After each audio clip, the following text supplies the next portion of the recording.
Allez, bonjour à tous et bienvenue. On est parti sur la dernière vidéo des foncières. Je ne sais pas comment je vais mentionner ça sur le titre de la vidéo pour que ça cite un peu le clic, évidemment, mais plutôt type retraite, hein, des foncières plutôt qualitatives, avec un rendement qui a été délivré depuis de nombreuses années, plus de 25 ans, hein, et sans interruption quasiment de 30 ans. Et aujourd'hui, on va voir celle qui délivre un dividende depuis 62 ans, sans interruption. Et cette foncière l'a augmenté depuis 56 ans en continu. Donc c'est quand même, je crois que c'est la foncière qui délivre le dividende le plus ancien et en croissance constamment, enfin c'est quand même impressionnant. Donc aujourd'hui on va parler de Federal Realty. Pareil, ça reste une foncière aujourd'hui dans le retail. Si vous voulez qu'on rentre dans le BP, dans le business plan en tout cas du monde, dans l'entreprise, n'hésitez pas à mentionner ça dans les commentaires. Et sur ce, on est parti. N'oubliez pas encore une fois que j'ai réalisé en tout cas les vidéos sur l'ensemble de ces foncières en question. Encore une fois, des ratios de dividendes et on est plutôt sur des foncières vraiment sécures et qui sont axées sur le dividende et pas forcément sur de la croissance, sur de l'appréciation. Encore une fois, différence sur rentabilité et rendement. Alors, Federal Realty, on est sur un dividende plutôt safe à 70 avec un score, 70 sur 100. On est sur 3,86. Hein. Un dividende, c'est pas non plus énorme, contrairement aux autres qu'on a vu au préalable qui dépassaient les 5%. Le site aujourd'hui estime que la valorisation reste raisonnable, on verra ça à la fin. Au niveau du dividende, on a une augmentation qui est relativement faible. Ça fait quasiment plus de 50 ans qu'ils augmentent le dividende. À un moment donné, la croissance diminue, ça fait partie du jeu. Voilà pourquoi je ne suis pas forcément fan non plus des boîtes, ça fait plus de 50 ans qui délivrent du rendement. Hein. En tout cas, on est à peu près à 1%, on a un bêta à 1,24, légèrement super au marché. On a un peu plus de 100 balles l'action, il y en a sur une mid-cap. Donc pas trop gros, pas trop petit, moi j'aime bien les mid parce que ça reste agile mais un peu plus gros que les small.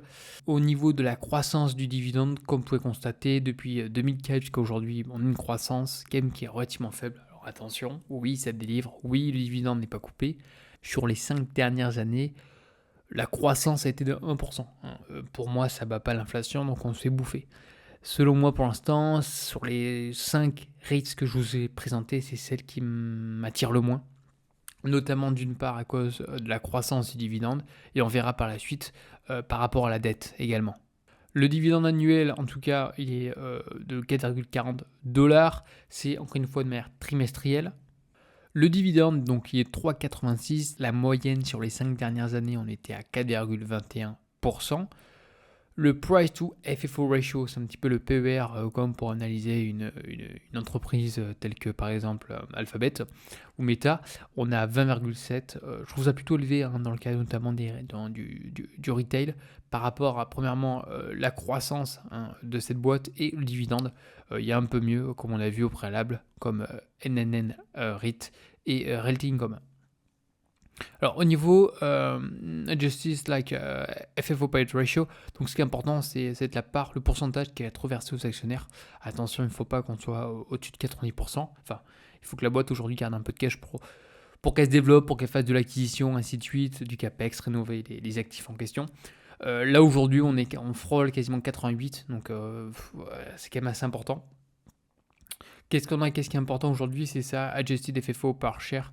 C'est la croissance aujourd'hui des revenus générés par l'entreprise en question, rapporté au nombre d'actions en circulation. Parce qu'aujourd'hui, la plupart des foncières, comme on va voir juste en dessous, voilà, aujourd'hui, hop, il dilue l'actionnaire. En fait, il génère encore davantage de parts. À chaque fois, je fais la petite comparaison avec un gâteau. C'est comme si aujourd'hui, on coupe un gâteau en 4, c'est super, vous avez un quart du gâteau.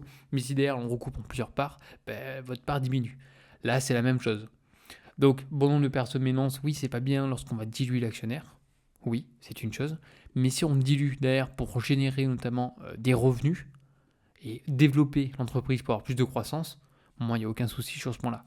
Là, la boîte, c'est pas joli, quoi. Il n'y a pas une certaine croissance au cours du temps, c'est assuré. Voilà, je suis pas très fan. C'est pareil également au niveau de la growth, au niveau de la croissance, du négatif, du positif.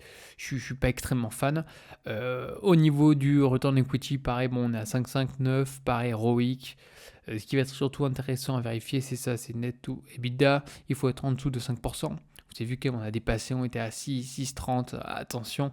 Et net debt to capital, below donc 0,5, On est largement dessus, on est à 0 quasiment 0,6. Pour moi, là, il y a alerte, j'aime pas. Voilà, la dette aujourd'hui, c'est vraiment le gros point noir des foncières.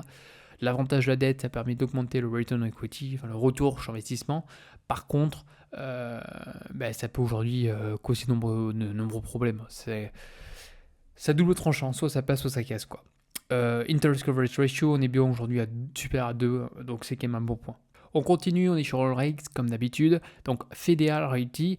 Donc on est sur une foncière, comme je mentionne, du retail, plus de 51 ans, c'est juste incroyable. On est sur du triple B+, et à mon point, le management est bien interne. Bon, c'est compris, le point nord, c'est la dette. La dette, ça fait mal, attention. Bon, sur 10 ans, on a fait 20%, c'est pas énorme, je vais pas vous mentir, avec les dividendes réinvestis, c'est pas foufou. Il y a eu des hauts, il y a eu des bas, une correction, évidemment, là c'est le Covid-19. Bon, voilà, c'est pas forcément une rate qui va forcément m'intéresser. On a un dividende, ça fait depuis 1988, qui ne cesse d'augmenter au cours du temps, donc ça c'est quand même un bon point. C'est plutôt sécure, je viens de vous dire, si vous recherchez un dividende de 3,87. En revanche, il y a bon nombre de foncières qui délivrent un dividende qui est supérieur à 3,87, avec un potentiel d'appréciation qui est bien supérieur.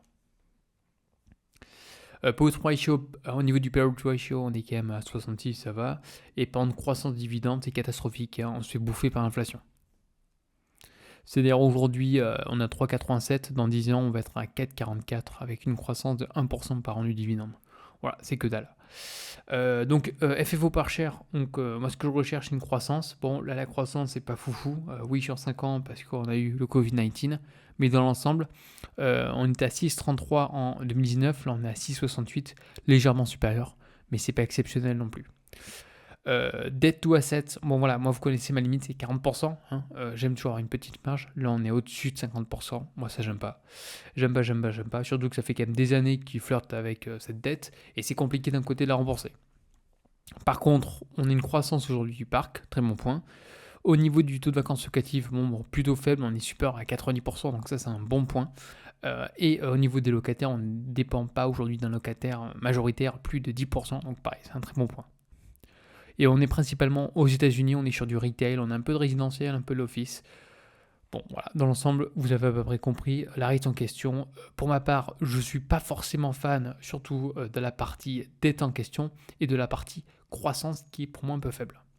Alors, au niveau du graphique, bon, on est dans l'ensemble plutôt aussi, depuis quasiment 99, depuis les années 2000, on est en pleine croissance. Alors, évidemment qu'il y a de grosses corrections, donc attention, n'oubliez pas de lisser votre position au cours du temps. Et un point, encore une fois, qui revient à chaque fois sur ce type de rate en question, c'est qu'on a une droite, en tout cas, qui vient à chaque fois chercher les plus bas. Donc, l'objectif étant, c'est d'investir près de cette droite en question. À ce jour, on a un petit delta de combien, je vais vous dire exactement. Je redis comme ça, allez, de 20%. Allez, on arrondit, allez, 30%. Donc on peut avoir potentiellement une baisse de 30% pour retoucher en tout cas du moins cette droite en question. Donc pour ma part, cette rate en question ne m'intéresse pas plus que ça. Je préfère être honnête avec vous comme d'habitude et être droit. C'est pas une rate qui m'attire. Même si un jour, pourquoi pas, sur une très très forte correction qui a justifié, qui sait. Mais dans l'absolu, je préfère aujourd'hui me diriger sur d'autres rates, du moins sur ce secteur. N'hésitez pas à commenter, à liker. Si vous avez des questions, surtout, n'hésitez pas dans les commentaires. Et je vous dis à une prochaine. Allez, bye bye.